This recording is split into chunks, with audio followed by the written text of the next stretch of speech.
Hello, everyone. Today's episode of Houselights features discussion of sexual assault in regards to the plot of The Last Duel. We do not go into great detail, but we wanted to warn you at the top of the show. Welcome to the Nerd Party.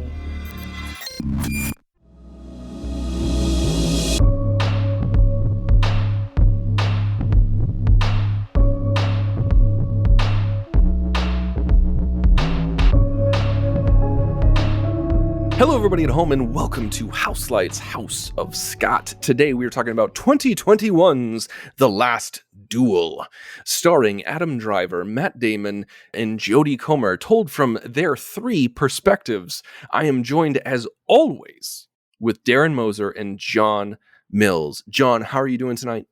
Well, right now I'm trying to get down to the truth of this podcast. And so I think all three of us need to tell our personal takes on this movie in order to know what the true story is. My truth, if you will, our truth. Yes. I mean, that's literally what we do every week, John. You're describing a podcast with three hosts. Well, okay, listen, I thought it was very Kurosawa-esque to approach it this way, but fine. Burst my bubble. That's no big deal. Darren, besides bursting bubbles, how are you doing today? Doing good. I'm getting into my period garb mentally as we approach this era, and it is a bit of a jump though from an 2005 movie to a 2021 movie. Like that is amazing, but yeah, I'm excited. I'm excited to talk about the duel, but more importantly, the things leading up to the duel, which is like 90% of the movie. That's yes. Right. And we, for those of you who are just now tuning in this late in our podcast, the previous episodes, we've been talking about Ridley Scott's directorial works, and we normally either do all of their directorial works of an individual director, or we'll pick a decade and do it in order by year, but we're doing things a little bit differently with Scott, and we're doing it in historical order, temporal order, if you will, not release order. And we went from 1183 up to... we went from the Second Crusades to old-timey French. I can't even remember the year. Well, before the First Crusade. We're in the 1300s. Yeah, 1389. So we jumped about 100 years, or about 200 years. There you go.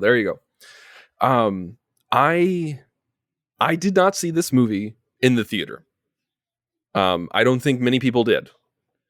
And that was one problem that this production had. Looking at the box office, I would agree with you. Yeah, this movie did not make a lot of money.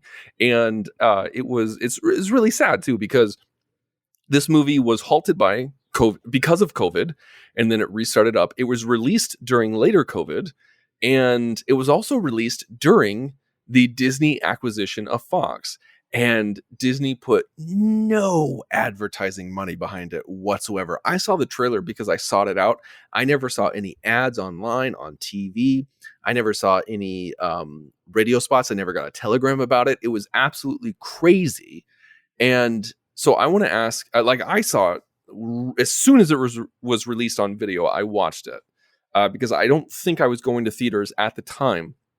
But Darren, did you know about this movie? Did you hear about this movie? What did you expect when you saw this movie? Well, I saw it this last weekend for the first time, so I did not catch it either by streaming or in theaters before. Yeah, this one was kind of interesting because I remember seeing like a little bit of a trailer starting, maybe like when I was watching a YouTube video or something like that, and I was instantly kind of like, I don't have time for this. Refresh. And then I started to hear a little bit of buzz going around, like, oh, well, Ridley Scott's, next movie's coming out. And I'm like, okay, I'll sit down and watch the trailer. I didn't even remember what the trailer is now, even though it's been like a year. But I did sit down to absorb all of it. And yeah, it was not what I was expecting, actually, having actually watched it. But I didn't know we were going to go memento in time and space and retelling of the same story. But yeah, I'm glad they spent time, introducing the characters, because that is what makes the duel more profound. But it is just an interesting, like, how do you strike that balance of, I mean, the movie's called The Last Duel. It's about the duel, but that it feels like I don't know. Maybe I was expecting more duel and less like foreshadowing to the duel. More duel? You think we didn't get enough duel? I'm not saying we didn't get enough duel. It's just, I mean, I like my duels to have, giant semi trucks chasing after cars. Oh, jeez. Those are the best kind of duels. Oh, nice deep cut. No, I don't feel it had too little duel. I don't know. It took me a while to wrap my head around. Maybe it was just too jarring the way the story was told, because I was not expecting that at all. I wasn't expecting Back to the Future in 3 parts. I won't lie that my reaction to it, and this may sound pedestrian in some way, but because the title was The Last Duel, I thought that we were going to encounter 1 or 2 more duels leading up to. Because by implication, to me, The Last Duel means that it's almost like the Duelists, where it's like they keep fighting through time until they culminate with one final battle, sort of thing. Instead of historically it being the end of an outdated practice, kind of right. A Last Duel. Exactly. So that's where my head goes when I see the title The Last Duel. I'm like, oh, this is one of those movies where it's like these guys are adversaries through their whole life. And so there's going to be repeated duels because they keep insulting each other. And that's like, I've seen that type of movie so many times. That's just immediately where my head went. So this movie was not at all what I expected. This was my first time watching it as well. And I didn't seek it out because it was 2.5 hours. And but the thing is, I didn't hear any particular positive buzz. Yeah, critics were like, hey, this is a great movie, but I don't put a lot of weight behind critics. But because nobody went to go see it, I didn't hear any word of mouth. How good of a movie can it be? Right. There's a distinct difference between, and I know it's the circumstances, when it was released, when all of the circumstances around it, but like Top Gun Maverick clears $1 billion unexpectedly because everybody that went to see that came out of the theater and was like calling friends, was like, you got to see this on the big screen. You got to see this on the big screen. Surprise. If you make a good movie, people will go see it. Right. But regardless of all of the factors that went into it, it's not like there was this sudden buzz online where people were like, oh man, The Last Duel. And quite frankly, I know how terrible this will sound, but I don't make terrific effort to get to the theater except in special circumstances now. It's a giant pain in the ass. And it's been that way for years. And so I look at a movie like The Last Duel, and unless I hear overwhelmingly word of mouth positive, I look at something like The Last Duel and I'm like, this will play fine on my television. I don't need to spend $18 on a ticket for Dolby and another $4,000 on popcorn and a soda that I'm never going to refill and maybe a bag of M&Ms because it's been a tough week and I just need that little extra push to get through and be like, it's going to be fine. I'm feeling called out, John. I'm feeling called out by that description. Trinkle them. You trinkle them into the popcorn. You were totally one of those people. No. And in fact, if my wife is with me, who hurt you? Yeah, if my wife is with me, the popcorn always has the motor oil in it, so I kind of wait. Like you gotta get the middle strata of that because like all the heavier stuff sinks to the bottom and then like the top is coated. But then like you get through that top layer, and it's almost like a geology experiment where like the middle popcorn's still okay, but like the top and the bottom layer just. For someone who doesn't go to the theater a lot, you have a really specific mantra for when you do go. So yes, total side note. I went to the theater not too long ago. I took my father-in-law to go see Top Gun because he was in the Navy. He was a pilot in the Navy, and he was a captain for a major airline. And I was like, I'm taking you to Top Gun because you need to see it on the big screen. And I was like, and he's a diabetic. And I said, can you have popcorn? And he says, yeah, well, I probably shouldn't, but sometimes I'll have a little bit. And so I go and I order myself some popcorn because the theater I went to had really good popcorn. And then I was like, hey, hold on to this. I'm going to go to the bathroom. And then I come back and I see 2 tubs and one is smothered in butter and it is gone before the final trailer. Yep. I can't open a bag of peanut M&Ms or a bag of Twizzlers until after the trailers are over. Otherwise, it's not even seeing the opening credits. For sure. Okay, so one thing I do want to say is that when Ridley Scott, God love him, I really do love him. I think he's I know great. where this is going. You know exactly where this is I know where this is going. You know exactly where this is going. I love him. He's How old great. is Ridley Scott right now? Just He- for the 400 years context old. of our 85. He's 85 years old, and this man is making movies. Bravo to him. And he can say, and I genuinely believe this, he can say whatever the hell he wants because he's Ridley friggin' Scott. But this is what he said about the lack of progress that The Last Duel made in the movie theater. He says, quote, "What we've got today are the audiences who were brought up on these effing cell phones. The millennial who did not ever want to be taught anything unless you told it on the cell phone." Mm-hmm. Mm-hmm. Okay, Were you completely brought up on disregarding- cell phones, John? Because I don't remember having them when I was little. It's funny I'm about older. that. I'm older than you guys. Yeah, I So was gonna say, don't John's even- the old man of the group. Yeah. Darren, you and I are yeah. actual millennials. We're elder millennials. We're right on. At least I am. I'm right on listen, the edge. I I'm had not a on cell, the edge. I'm dead in the middle. Oh yeah. Listen here, youngins. I had a cell phone in like '95 because my dad worked for the phone company, so I got damn. I got access to the premier. So it's you and technology. your vertical video that's causing the downfall of cinema. Yes, we never learned how to shoot video properly. That is correct. That is correct. See, that's the thing, man. Like Darren and I were talking about this off mic, and it's just millennial has become the term for young folk, youngins. It's like a Like bad I slang. am, like my sister is an elder millennial, and she is turning 40 next month. I am turning 36 in July, and I have a mortgage and 2 kids. Okay, come on. This is not the reason. Maybe it's the advertising budget. Maybe it's the Disney acquisition, or maybe it's because you didn't connect with the audience that you thought you were going to connect with. Or let's throw it out there. The thing that filmmakers never want to entertain, and I'm not saying this is the case here, but filmmakers, it's every reason except maybe I didn't make a film that people wanted to see. Yeah. Right? That's the simplest explanation right there. Because again, going back to Top Gun Maverick, I was seems to gonna be a hit say- with every age group. I was gonna say, like, You know, my those daughter millennials loved just it. hate cinema, but not Yeah. Maverick. Yeah, my family was in town from all over. Like everybody came in from like Florida, Texas, DC, everything like that. All different age groups, and they all went to go see Top Gun Maverick. All of them came out. We're talking like from 70s down to 14. All of them came out and were like, "Oh my god, that was awesome!" Like all of them texted me and said I needed to see it. We're talking a lot about Top Gun Yeah, Maverick. I was but going to anyway. say, welcome to House of Kaczynski. I mean, it's the latest movie Oh, to I make would $1 totally billion. do that. Of course, we're going to talk about it. Yeah, Yeah. we're going to talk about it. But yes, let's talk more about The Last Duel because I have to admit something, guys. Uh-oh.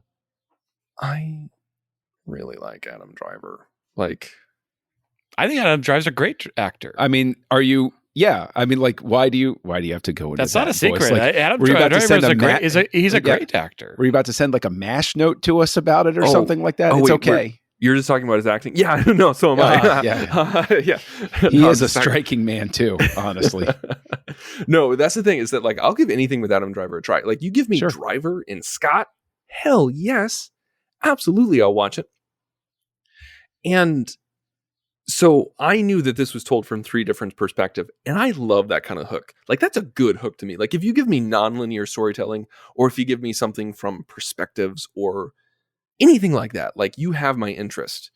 And this was no exception. So like I walked out of this, even though I didn't see it in the theater, I walked out of this like really pleased. I was like, man, that was way better than I expected. John, when you saw this and you finished watching it, and what were you thinking? Like when you walked away from it, did you keep thinking about it? Was it on your brain? Did it stick with you, or was it just kind of watching it and go? Like what were you thinking?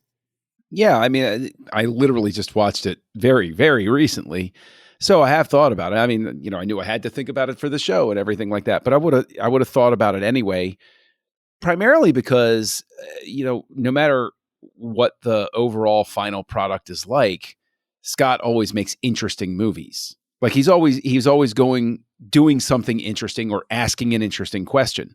Right? Like we've marched through now, you know, Gladiator and then Kingdom of Heaven and now this. And regardless of how successful you think these films are, they're posing interesting questions, big questions, right? What do you believe? What do you think? Who do you believe? Who are you siding with?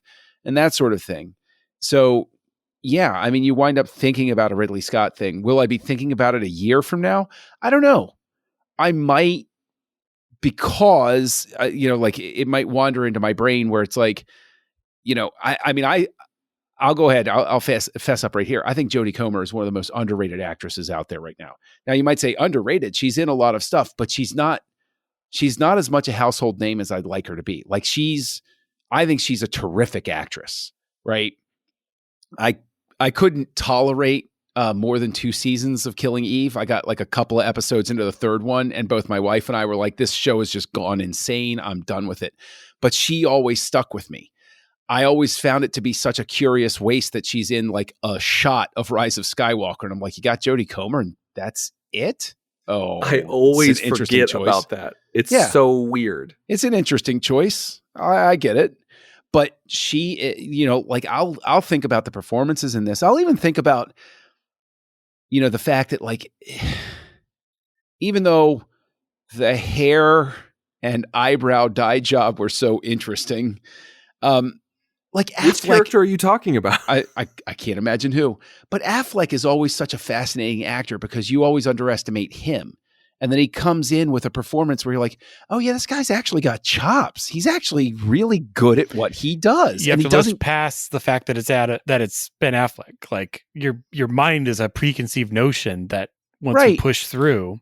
But he's had this preconceived notion for decades of this bro mentality, and he might be that in real life, but he's continually showed us time after time that he's a great actor. Well, and how many times do we get a movie that's on its surface, if you just looked at like the stats of this, it's like, oh, it's the Matt Damon / Ben Affleck movie. Like that formula, we kind of have a preconceived notion because they like making a lot of movies together. I mean, there's certain pairings and groups that like to make movies. Like Ben Stiller will make movies with the same kind of group of people over and over.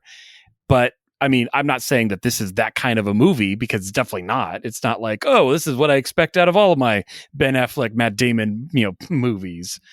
I have one question for you guys. At the very beginning, I was almost expecting Marguerite to duel. Like they're suiting her up in the very, very beginning of the movie, and it was very much like a being prepared. Like now we know what she's being prepared for, but in the very beginning, I was like, okay, this duel's about a woman. She's going to start dueling somebody. And obviously that's not where the story went, but that's what I was thinking for the first 10 minutes of the film. I knew the final duel was between those two characters, but I thought there were going to be more duels in the Last Duel, like John said. Well, I kind of key in what you're saying here. Like, I like the fact that they give the idea throughout the entire thing, but that little prologue gives us the expectation that while everybody is focusing on these two guys that are about to fight, the person really seemingly on trial is her. So she's preparing as well. And it's like, I think it immediately, preps the audience for the idea that these two guys are going to get the attention, but it's really her story. I mean, it's obviously Friday. I thought they were fighting over her. Right. And then it's not till the end you realize, oh, she's like set to burn, like based on the outcome of this. You're like, oh, like there's wood kindling up against this tower.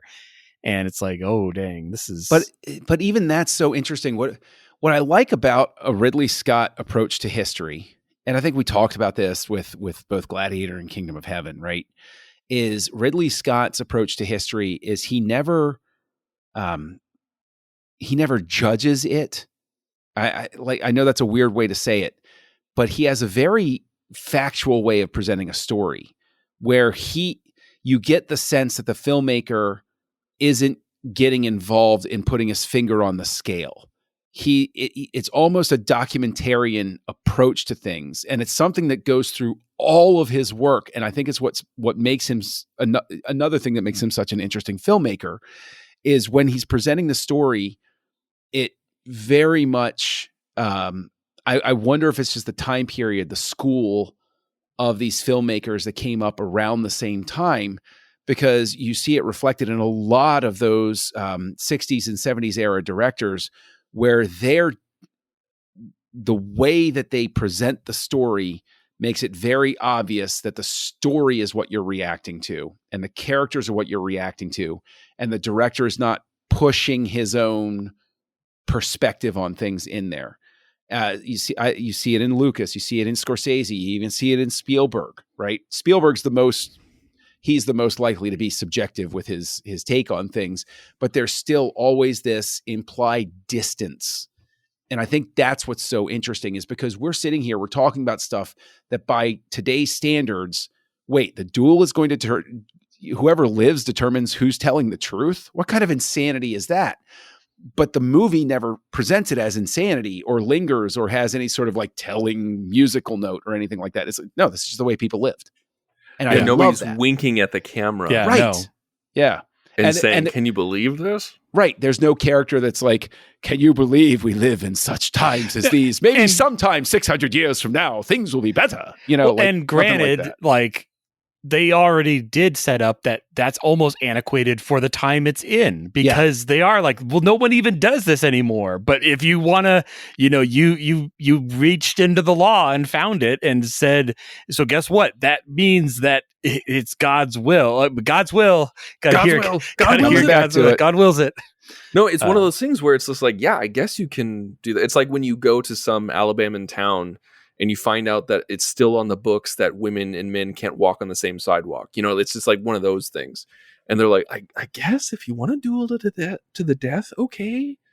Or no, you know what? Portrayal of the. Oh no, go ahead, John. Oh no, I was going to say even better. I think it's in. It's in some northwestern city or not northwestern city where like there's a guy that dresses up as a superhero because there's like some law on the books where like if you declare a fight, then legally you're allowed to fight the person. And so like he goes around looking for ne'er-do-wells and he's like, I declare a fight. And it's like legally now you can kick his ass if you want to. It's like, it's so wild. Sorry. No, that's okay. What I was just going to say is just, I love the portrayal of the king. It was small and understated, but we knew exactly what type of king he was. Yeah. This is a child king who has no idea, who's out of his depth, but is still the king, and he does what the king does. And he does whatever he wants, and he thinks it's amusing. I was watching the queen more, honestly. Yes. Because what a great... you could see it all over her face of like, this is our lot as women. And like, but I can't say anything because I am the queen, and that really means nothing.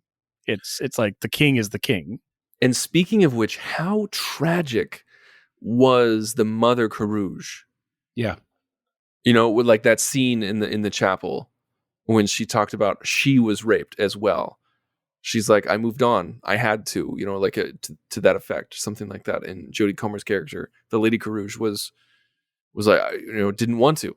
She was telling the truth. And there was this kind of, even though the mother, was terrible, absolutely terrible to Jodie Comer's character throughout the movie, you felt some sort of camaraderie. Yeah, there's a little bit of solidarity as a woman. That's a better word. That's a way better word than what I said. Absolutely. A solidarity where like Comer's just like, I do what you did, what you had to do in order to survive, what so many women before me had to do, or do I speak up and move forward and potentially get burned where I could die within 20, 30 minutes. Well, granted, she didn't know that when she did it. But, oh my gosh. Little fact that was kept from her. But well, and watching it, like the first time I was watching it through, I was trying to pay attention to like everything, because I'm looking at the runtime, guys, and I'm like, well, how long is each loop?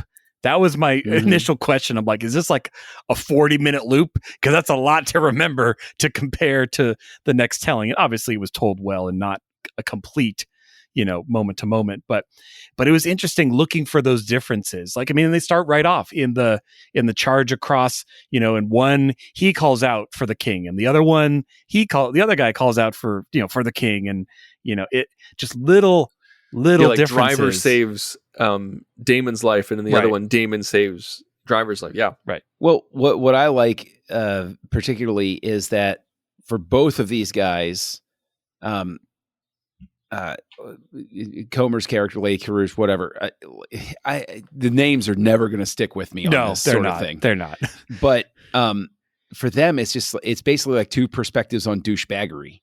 And it's like she doesn't even really enter into it. It's about them. And then you when you get to her story, it's like, no, wait, no, she's the. What the hell are you guys complaining? Like it's like you guys are the villains here. What is wrong with you? Did you notice? I'd have to look again at the first two times through the story, but the third time when it does the text for her and says the truth, and as the text fades away, the truth stays highlighted a hair longer, and I'm like, oh, well, you're telling me that this is as close to the truth as it really is. Which makes sense because that's her. Well, it's not even perspective. It's like what really happened. Let me ask this question, right? I agree it's an interesting construct to have perspective. And then at the end, it makes that declaration. This is the truth. This is what happened. Right? Do you think this movie finds more engagement from an audience if it just straight up, instead of tell the story once? Yeah, if it tells the story once and makes it clear that she's telling, the real story sort of thing, because it feels a little bit, I could understand somebody feeling like, well, then why did you show me these first two things? Because I know they're not true. I think the reason they're showing it multiple times is because they're showing you who these men are. By how they perceive it. So, because I'm thinking, okay, well, now I'm imagining you're telling the movie, it's 90 minutes long, and because you only have one time through the story. But because it's like, well, then which take do you choose? Do you choose the one where Matt Damon is more arrogant, or it's actually so-and-so's fault? Like, you wouldn't, like, I definitely enjoyed the fact that they did this style. I think it conveyed a lot about the characters. No, I concede that point, right? Because of the fact that I think the most interesting result of it is that you get how Matt Damon doesn't understand how terribly Jodie Comer sees him. He perceives himself as this great warrior who's providing, and she is providing more color to that, where he's so blinded by what he wants to do and achieve, everybody around him is just a tool. And I like the fact that because we get Adam Driver's perspective, we see more of Pierre, and we see a little more shading to that. I just wonder if there is even a way to assemble this so that it's just a single linear story. I think you kind of lose some of the hook with that, and I feel like you lose some of the specialness of the portrayal because, like Darren, you mentioned like, oh, well, these aren't true, and and everything like that. And Darren, you talk about, and John, you talk about perspectives. I think that's the key thing, is that it's not so much. Even though I absolutely love that final chapter 3 treatment where the text fades and you see the truth, and everything like that. I feel like it's beneficial to the story, and like Darren, you mentioned, for the characters, absolutely, to show the perspectives of what's going on, because it's kind of like that old Next Gen episode of where you see like Riker is accused of sexual assault and like accused of murder, and it's told, and like they use the holodeck matter to show, of perspective. There you go. And that's the thing, is that like, and they use the holodeck to show from different perspectives. And like the wife, like tells something that Riker thinks is patently false, and he goes to Deanna. She's like, she's lying. Like why is she doing this? And Deanna says she's not. She thinks she's telling the truth. And I think that's what really, really hits home at this. And that was one thing that I really appreciated about Adam Driver's storyline and Adam Driver's perspective of the rape, is that it would have been so easy for a lesser filmmaker to show that scene as more consensual. But he didn't. It was clearly a rape. It was clearly a violation. But because they showed you what type of person Driver's character was, you could see from Driver's perspective why he thought she was being playful, why he thought that she was just being a lady and protesting because that's what ladies do. But at the same time, didn't downgrade the violence of it. That is a very, very thin line to walk. And I think Scott and Damon and Affleck and Holsifer, I can't pronounce her name. Good luck pronouncing the last name. I would be completely lost. Sorry. I think they all did a great job specifically with that scene because it takes a deft hand. And apparently Damon and Affleck wrote the first 2 chapters together and then brought in Nicole H. To write primarily Jodie Comer's perspective, which I think was a very beneficial thing to do and a very smart thing to do. I completely agree with that. I think that I think you both really bring up an excellent point there, right? And I have to concede that you're right.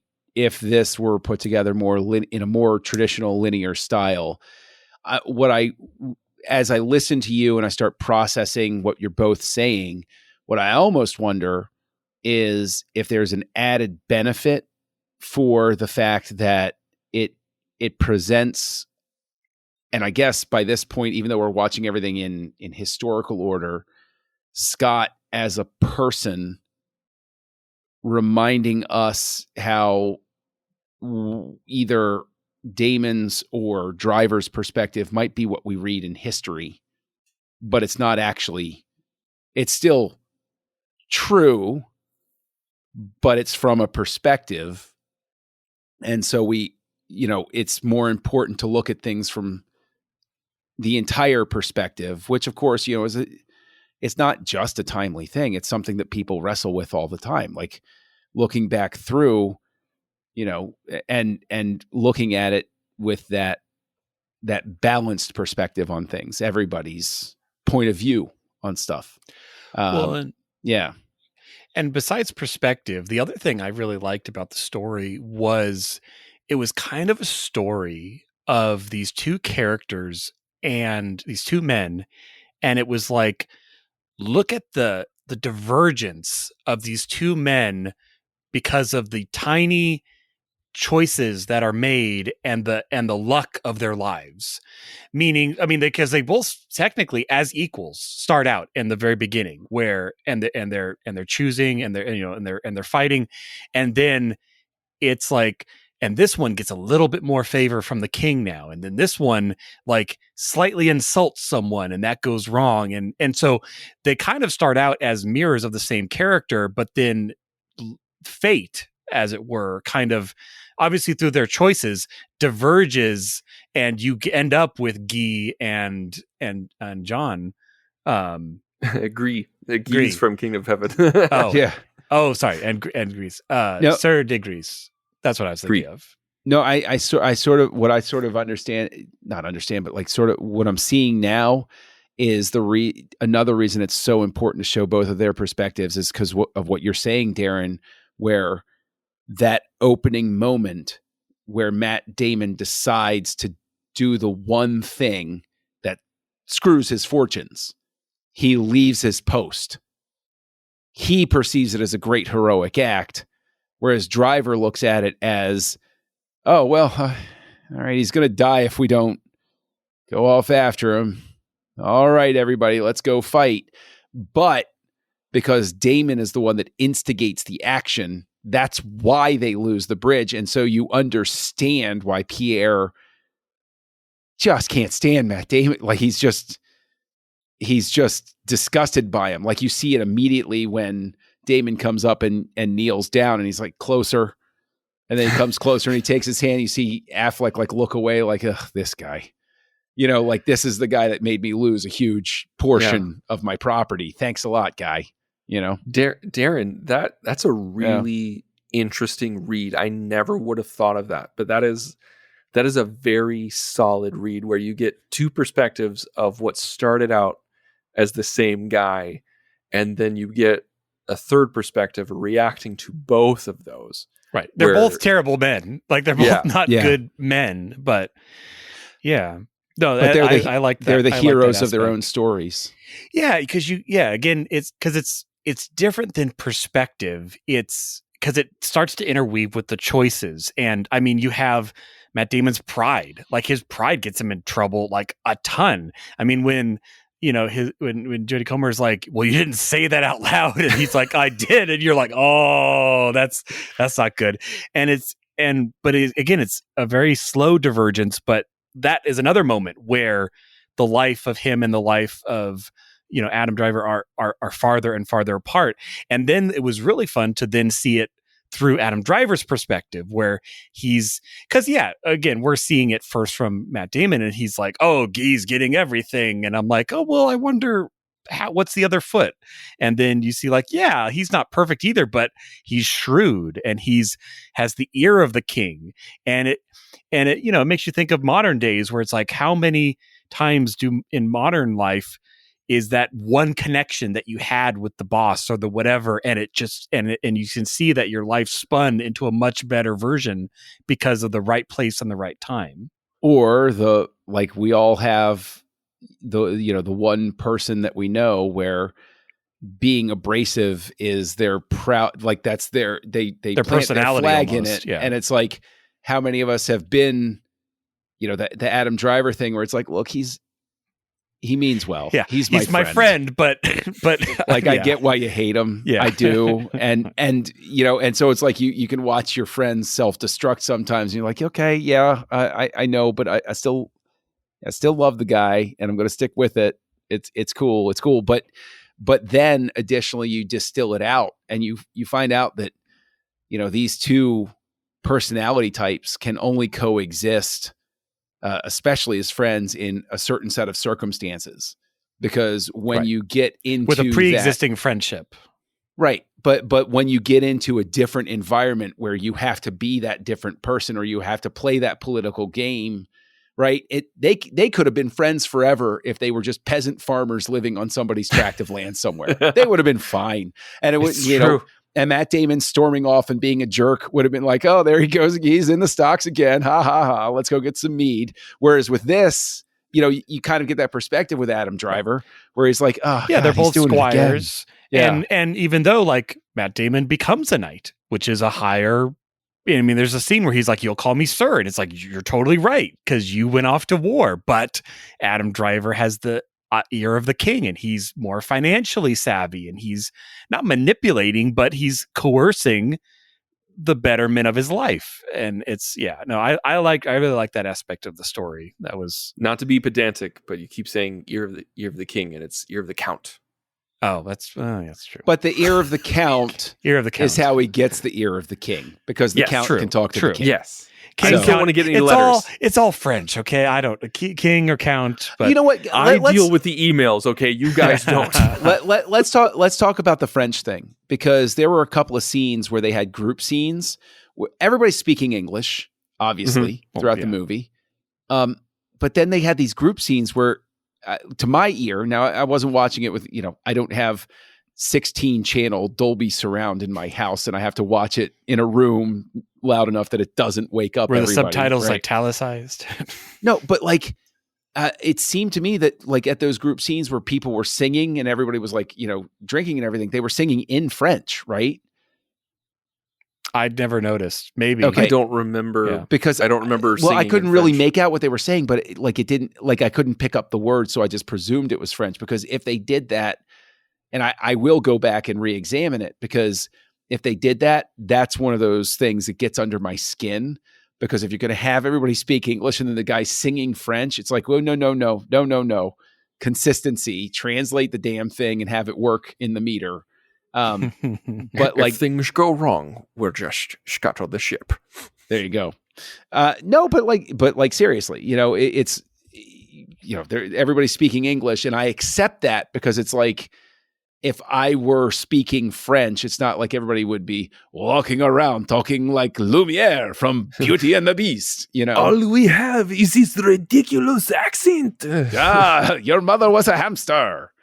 He has already got one, you see. I really appreciate that, because there's so many times when for the longest time, I mean, for decades, we would get movies that would take place in a different country. They'd be speaking English, but the filmmakers felt like they would have to have an accent. Yeah. And that's not what would be happening at all. And like, even I think up until the early 2000s, people were arguing about this, where I think, it was an Ed Harris and David Duchovny movie. And I cannot remember the name of it for the life of me, but it was a submarine movie, and it was a Russian submarine. And David Duchovny was on like Leno or something like that and said, yeah, we're speaking English, but we're not speaking in Russian accents, because if we're speaking English, we're not going to be speaking in Russian accents. We'd be speaking in Russian if we had Russian accents. And so for some people, it's very off-putting to not have that accent. But I think they do a good job with this. Well, I make reference to this plenty, but my dad loved watching BBC shows on PBS when I was growing up.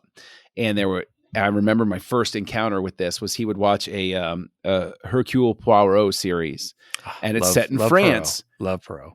But in this series, everybody was just speaking, with their British accents normally, but every time they drove by signs and stuff, everything was in French. And I was a really young kid, and I was like, wait, what? And my dad looked at me, and he said the exact point. He goes, French people don't think they have French accents. They're just speaking.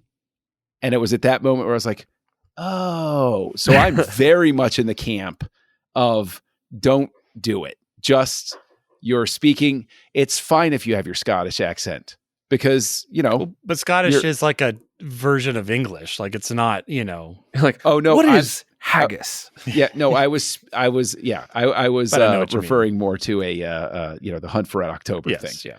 Where it's like, there was another submarine movie that was about a Russian submarine and with Harrison Ford and Widowmaker. Was that a Russian one?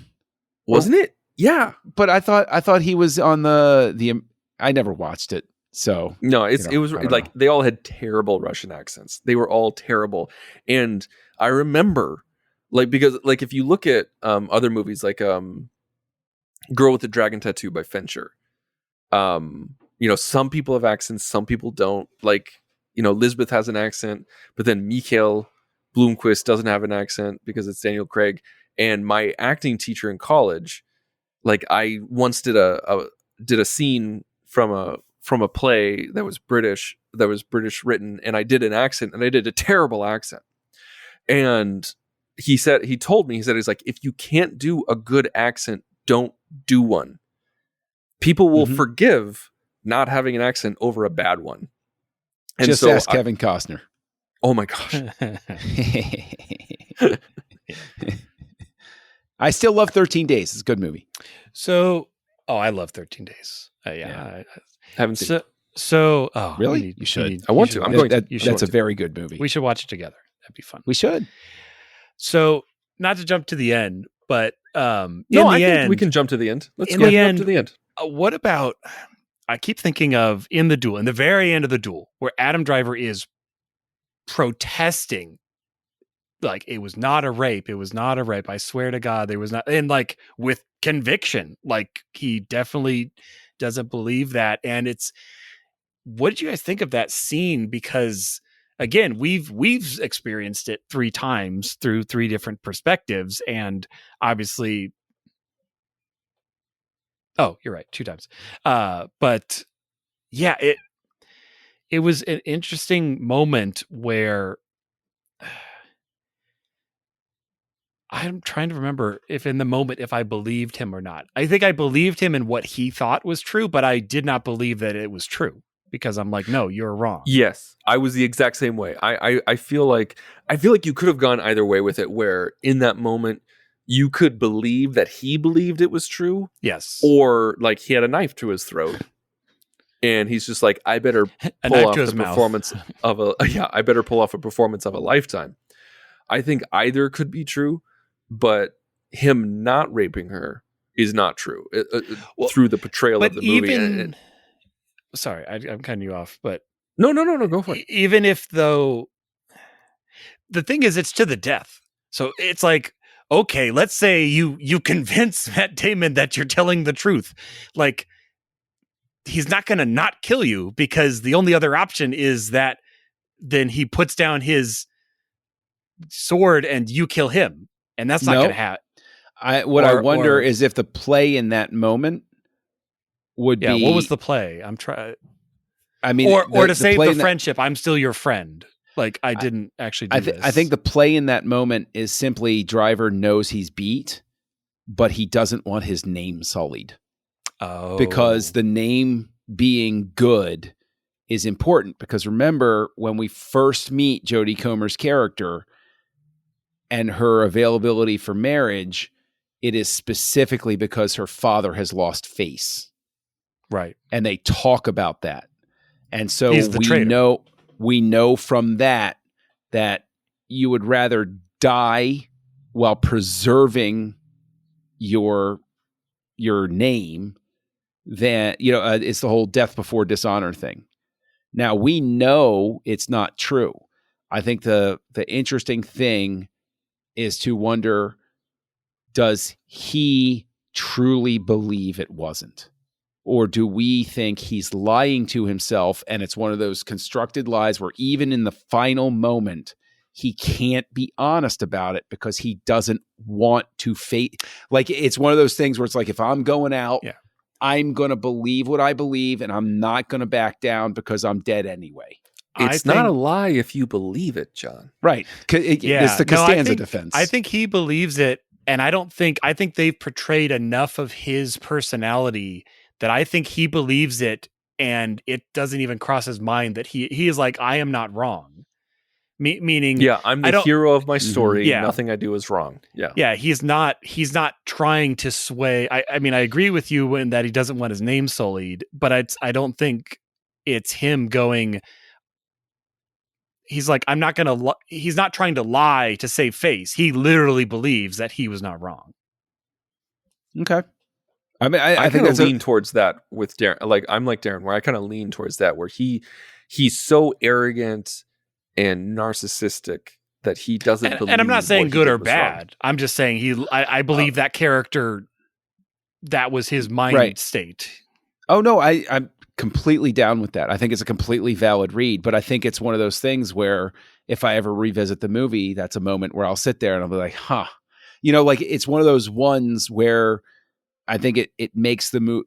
There are moments like that throughout the movie that would make it on a rewatch remain novel, right?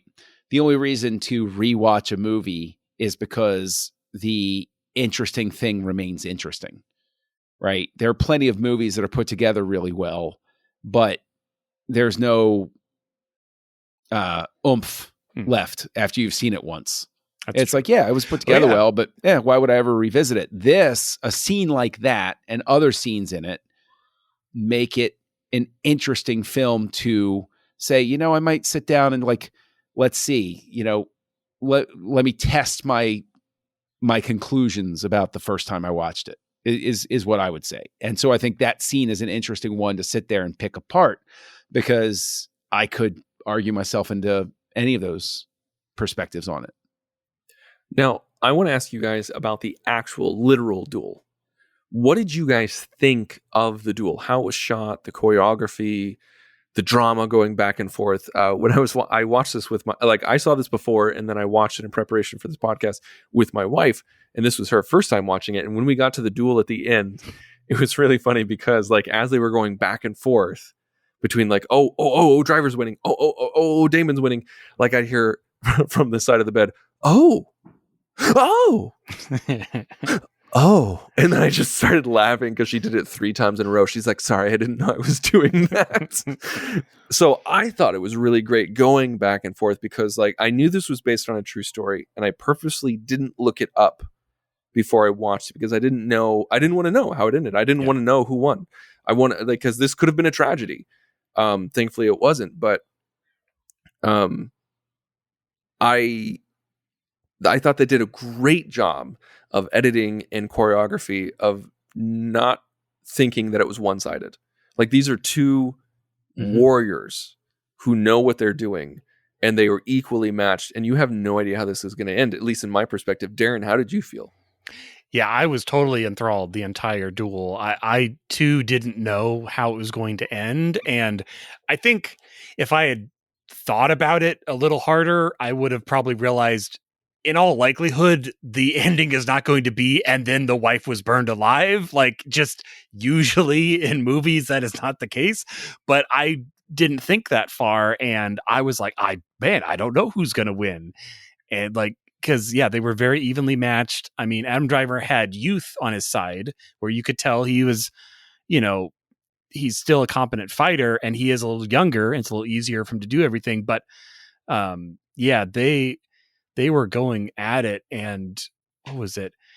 So as they're fighting, but as far as how it was shot, I mean, the only other movie I have to compare it to as far as a movie in this semi-era would probably be like A Knight's Tale, because A Knight's Tale I knew you were going to bring that up. Because as jousting and sword fighting, obviously different movie, different stakes, very different stakes.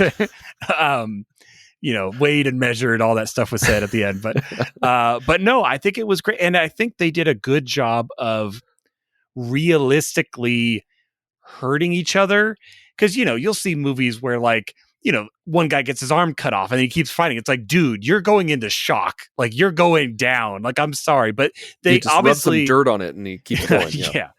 And obviously, their arms get messed up, their legs get messed up, they get pummeled, but it was a very realistic, it felt like a realistic fight as well as a realism of a sword duel. Felt bad for all the the squires who are all like, here, take the sword. I got to back away so I don't get trampled and killed. Yeah. Don't get enough pay for that. John, what did you think? I think all the violence in the film, I think what's interesting is because in this sequence of 3, the release order matches the historical progression. You can see how Scott has refined how he shoots violence, and I think that you see that refinement with all of the violence, all of the fighting in this feels very believable, very real. And, Darren, to your point, fighting was brutal. It was awful. It took it's a fight to the death. Right. But all of the fighting, like, it takes a long time. There's a reason people walk through battlefields and guys were laying there moaning out their last, and everybody thinks, oh, it's so monstrous that you went through killing people. It's like, that was actually an act of mercy, where it was like, oh, bro, right. Yeah, you're not bleeding out is how most would die, and that's terrible. Right. And so there's no single shot ending to it, but at the same time, well, unless, you have like Jerry Cooney, his ancestors were in there somewhere, but like, you have this sort of thing where it's just vicious and awful. And you just think about, even when you go from Gladiator to this, you see this, when it's 1-to-1, Gladiator still goes for a little bit of that sort of glorious action movie feel to it, whereas this has they do a lot of talking. Yeah, this movie they don't talk. There's no time to talk. I'm trying to kill you. They're past talking at this point. Right. My sole focus is to kill you. It's kill or be killed. I'm going to use all of my energy toward that end. So yeah. I really like the way it was done. Me too.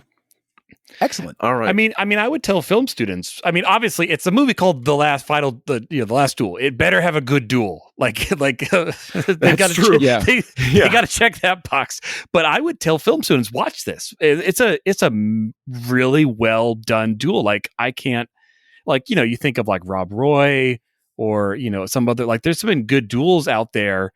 I mean that solid Rob Roy reference. Oh, nice. Yeah. He grabs, and you're just like, it's like you feel survival. It. But yeah. But fun historical side note: I remember seeing Rob Roy in the theater with my girlfriend at the time, and watching that duel, and looking at her and saying, man, Liam Neeson would be great in a Star Wars movie. Dead serious. She probably doesn't remember it, but that's because she doesn't want to remember our relationship by this point. So, Are you saying that so she can't corroborate whether or not that's what you said? So, well, from her perspective, Yeah, this duel took 2 months to choreograph and 2 weeks to film. I bet. Yeah. That's in the mud, in the muck. Yeah. We're in 1300s Paris. It's like, what is it in Monty Python. It's like, how do you know he's the king? Oh, he's the only one not covered in covered in mud and gunk and all that stuff. Yeah. Yeah. Okay, well, I think we've reached the time where we give our ratings. We've talked about this for almost an hour, and I am begging to know what you guys thought of it. So, all right. So how many horses, John, are you giving this? How many mares are you giving this film? I wanted to give it blonde Afflecks, but okay. Oh, okay. Well, how many blonde Affleck beards are you giving this film? Even better. 3.5. There is something that is truly interesting and truly worth watching. But I also can tell that there's something else on the cutting room floor, whether it's 10 minutes, whether it's 15, whether it's, another hour or whatever. This I can tell. When we talked about Kingdom of Heaven, I've only seen the director's cut of that. I firmly believe, having watched this only once, that there's like that Kingdom of Heaven cut for this out there. And I'm curious about it. And can I put my finger on what might need to be teased out or something like that? No, not really. But I just have a hunch that those first 2 chapters were shortened a bit. And I would like to see this given just a little bit more time to breathe. Just to reinforce some of the stuff. So 3.5 out of 5. That's me. All right. Darren, how about you? Yeah, no, I like that concept, John. I feel like the only thing you're running up against is the human capacity to remember. Like, you can only make each time so long before you can't remember the differences because it's been like 40 minutes. Fair. Like, so maybe necessity of the human mind is what caused the limit of what could be done. Those damn millennials. That's really yeah. I mean, yeah. Oh, here's my answer. You take each each story, squeeze it so you're only doing a vertical slit and put 4 vertical slits on the screen. You get your vertical video for the millennials and you get the entire story told in like 90 minutes right there. And you post it on TikTok. Yeah, it's a series of TikTok videos. But you got to turn the camera sideways because we just inverted it. But yeah. All right, so Darren, how many TikToks are you giving this movie? How many TikToks? I'm going to give it a 4. This was a solid movie. I give it a 4, and I will probably never watch it again. Not because it is not a good movie. It's just not necessarily my cup of tea. It wasn't overtly violent. It wasn't overtly a bad movie. It's just, I feel like I've seen it, and I don't know if I'm going to really grasp anything from a second viewing again. I would, if I would watch another part of it again, I'd probably watch The Duel again. Cause that was, just the end. And I can jump to that chapter. But yeah, I'll give it a 4. I think everything, like you said, John, of Scott's progression as a director in directing combat and duels is true. It's very real. It worked really well. I really enjoyed it. Cool. Me, when I first watched this, I gave it a 4.5 on Letterboxd. I thought it was great. I was just like, man, this is way better than I expected. I really like the performances. I really like the action. But the second time I watched it in preparation for this podcast, I was just like, things are a little slow. We could have trimmed chapter 1 and chapter 2 down a little bit. So, John, I'm actually thinking the opposite of you. I'm just like, interesting. This could be a little tighter. I feel like some things could be a little tighter. Thinking the opposite of John? I couldn't have. Bollocks. And so I'm going from 4.5 to 4, which, I mean, is not that big of a deal. Like, I mean, it sounds like, oh my God, you're like, you hated this movie. You have thrown down the gauntlet, sir. So I'm gonna give this a 4, but it's a solid 4. Like, this is a good movie. I really like this movie. And I think it's stellar. I think like I said, the violence is great. The stories is great. The stories are great. The whole perspectives angle is fantastic without betraying the truth and the trust of Jodie Comer's character. If I could be so bold, I thoroughly enjoy this movie, but I feel like it could be tighter here and there. And so 4 stars, great movie. All right. Thank you guys so much for listening. Make sure to go to thenerdparty.com for all of our previous episodes, as well as other episodes that you can find on the network. You can find us individually all over by checking me out at The Insane Robin, and John at Kessel Junkie, and Darren at Dr. Sci-Fi. And next week, we are going to be talking about 1492, Conquest of Paradise, which came out in 92 and takes place in 1492. You guessed it. So it's going to be the earliest film of Scott's that we're going to review this round. We're going to get some whiplash. But we're going to get some whiplash, but it's the furthest from where we are right now. Think about that for a second. And while you think about that, make sure to hit subscribe and tell your friends. And so until next time, we are continuing to walk through the House of Scott. Join the revolution. Join the Nerd Party. If you or anyone you know who needs help in the area of sexual assault, the National Sexual Assault Hotline at 1-800-656-4673 is available 24/7.